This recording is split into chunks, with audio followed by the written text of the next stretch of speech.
الحمد للہ وحدہ لا شریک لہ والصلاة والسلام علی محمد لا نبی بعدہ۔ معزز و مکرم سامعین کرام، محرم الحرام کا بابرکت مہینہ رواں اور دواں ہے۔ آج کی ہم اس ویڈیو میں بات کریں گے کہ کیا ماہ محرم الحرام کی عظمت سیدنا حضرت حسین رضی اللہ تعالی عنہ کی وجہ سے ہے؟ عزیز ساتھیوں، بہت سے لوگوں کا یہ خیال ہے کہ ماہ محرم الحرام یا 10 محرم کو جو فضیلت حاصل ہے وہ حضرت حسین رضی اللہ تعالی عنہ اور ان کے دیگر جانثار شہدائے کربلا رضی اللہ تعالی علیہم اجمعین کی شہادت کی وجہ سے ہے۔ ایک بات میں بتاتا چلوں کہ یہ جو باتیں ہیں جو ہمارے درمیان میں رائج ہیں، یہ متعدد وجوہات کی وجہ سے درست نہیں ہے۔ پہلی بات تو کسی سال یا مہینے یا دن کی فضیلت ثابت شدہ امور میں سے ہوا کرتی ہے، یعنی یہ اپنی طرف سے بیان نہیں کی جا سکتی، بلکہ اس کا قرآن اور سنت سے ثبوت ہونا بہت ضروری ہے۔ یعنی کسی چیز کا افضل ہونا، اس کے افضل ہونے کے لیے قرآن اور سنت سے اس کا ثبوت ہونا ضروری ہوا کرتا ہے، جبکہ قرآن اور سنت سے بات ثابت ہی نہیں کہ محرم اور عاشورے کی فضیلت حضرت حسین اور ان کے دیگر جانثار احباب رضی اللہ تعالی علیہم اجمعین کی شہادت کی وجہ سے ملی۔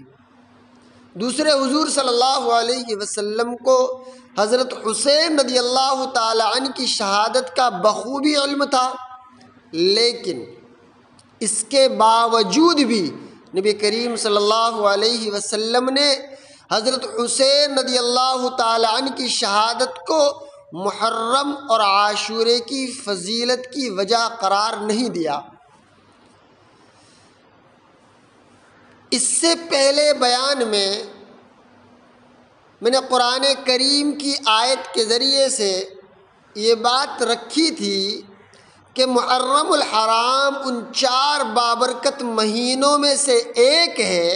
جن کو حق سبحانہ و تقدس نے یہ کائنات بناتے وقت ہی سے بڑی عزت، احترام، فضیلت اور اہمیت عطا فرمائی ہے۔ جیسا کہ سورہ توبہ میں نے بتایا تھا، اللہ فرماتے ہیں ان عدت الشہور عند اللہ 12 شہرا فی کتاب اللہ یوم خلق السماوات والارض منها 4 حرم ذلک الدین القیم۔ حقیقت یہ ہے کہ اللہ کے نزدیک مہینوں کی تعداد 12 مہینے ہیں جو اللہ کی کتاب یعنی لوح محفوظ کے مطابق اس دن سے نافذ چلی آتی ہے جس دن اللہ تبارک و تعالی نے آسمانوں اور زمینوں کو پیدا کیا تھا۔ ان 12 مہینوں میں سے 4 حرمت والے ہیں، یعنی ان 12 مہینوں میں سے 4 مہینے حرمت والے ہیں۔ یہی دین کا سیدھا تقاضا ہے۔ اس سے معلوم ہوا بزرگوں کہ ان 12 مہینوں میں سے 4 مہینے حرمت اور عظمت اور احترام والے ہیں۔ ان کو اشہر الحرم بھی کہا جاتا ہے، اور یہ مضمون متعدد احادیث میں آیا ہے جس سے ان 4 مہینوں کی تعین بھی واضح ہو جاتی ہے۔ جیسا کہ بخاری میں ہے، اللہ کے رسول صلی اللہ علیہ وسلم نے حجۃ الوداع کے موقع پر ارشاد فرمایا کہ زمانہ اب اپنی اسی حیت اور شکل میں واپس آ گیا ہے جو اس وقت تھی جب اللہ نے آسمان اور زمینوں کو پیدا فرمایا تھا۔ سال 12 مہینوں کا ہوتا ہے، ان میں سے 4 مہینے حرمت والے ہیں، عظمت والے ہیں اور احترام والے ہیں، 3 تو مسلسل ہیں، یعنی ذی قعدہ، ذی الحجہ اور محرم الحرام، اور 4تھا مہینہ رجب کا ہے جو کہ جمادی الثانیہ اور شعبان المعظم کے درمیان ہے۔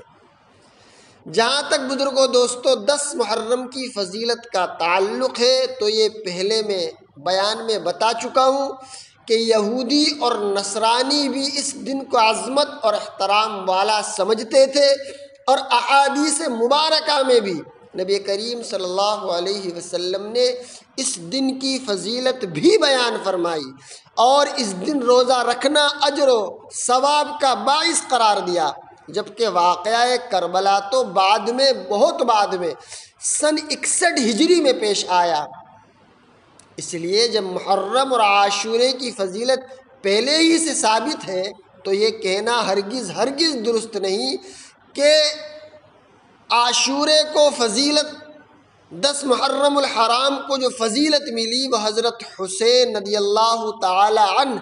اور ان کے دیگر جانثار احباب رضی اللہ تعالی علیہم اجمعین کی شہادت کی وجہ سے ملی۔ البتہ یوں کہہ دینا مناسب اور درست ہے کہ حضرت حسین رضی اللہ تعالی عنہ کی شہادت کے لیے محرم الحرام کا بابرکت اور مبارک مہینہ اور عاشورے کا مبارک دن اس لیے منتخب فرمایا کہ یہ مہینہ اور دن فضیلت والا تھا، یعنی اللہ نے اس مقدس مہینے اور مبارک دن کو اپنے مقبول بندے کی شہادت کے واسطے منتخب فرمایا۔ گویا کہ ماہ محرم الحرام یا عاشورے کو حضرت حسین رضی اللہ تعالی عنہ کی شہادت کی وجہ سے فضیلت حاصل نہیں ہوئی، بلکہ خود حضرت حسین رضی اللہ تعالی عنہ کو اس دن شہید ہونے کی فضیلت حاصل ہے۔ بزرگوں دوستو، دعا کرے اللہ تبارک و تعالیٰ سے کہ حق سبحانہ و تقدس ہم تمام کو صحیح معنی میں شریعت مطہرہ کو سمجھا دے اور اس پر عمل کرنے والا بنا دے۔ جان کر پوچھ کر میرے محترم بزرگوں اور دوستو،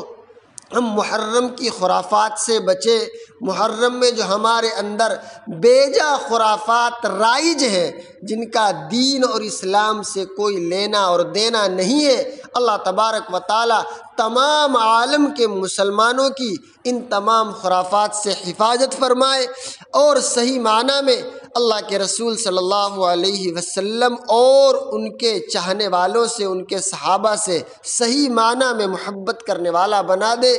اور صحیح معنی میں شریعت مطہرہ پر عمل کرنے والا بنا دے۔ آمین ثم آمین، وآخر دعوانا ان الحمد للہ رب العالمین۔